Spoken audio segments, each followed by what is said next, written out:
You know, when I think about the power of empathy, I think about the classic habit 5, seek first to understand and then be understood, in the 7 habits of highly effective people.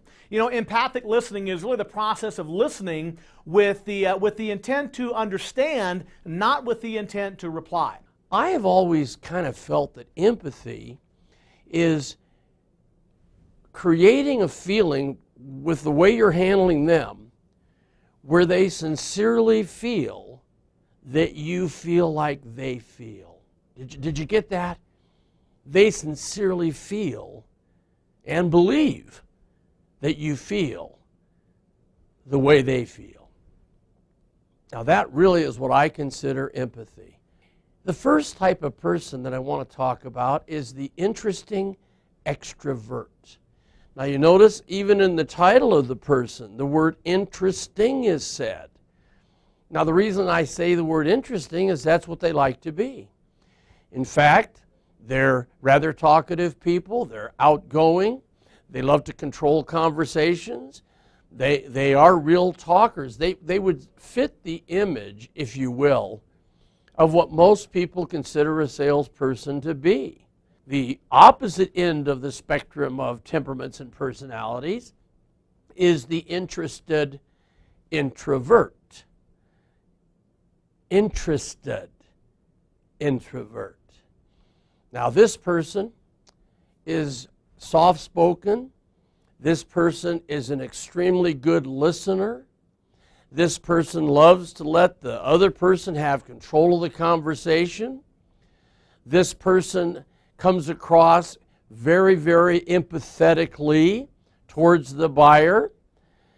And people really relax with an interested introvert, where again, they somewhat are afraid or put up defenses with the interesting extrovert.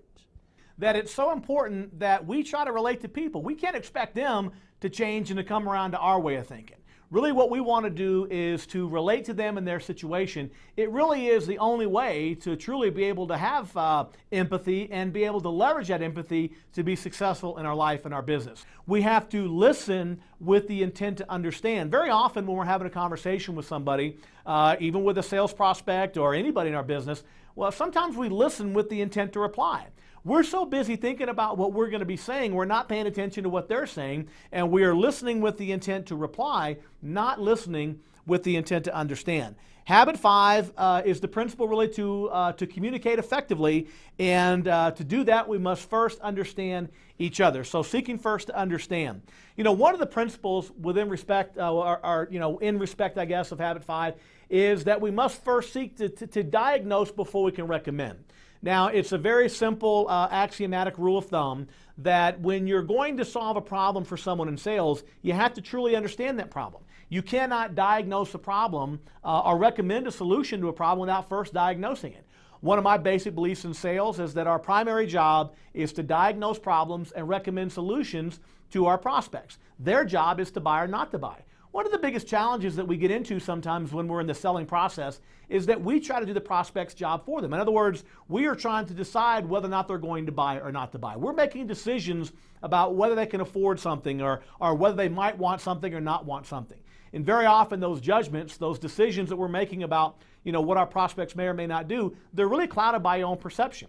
One of the things I think it's really important to understand, I think Tom's power of empathy material really illustrates this, that you have to understand where people are before you can help them. And that's your job, to diagnose the problems and recommend solutions. But you have to diagnose the problem before you can really prescribe the solution or recommend a solution. Thank you. Let me start.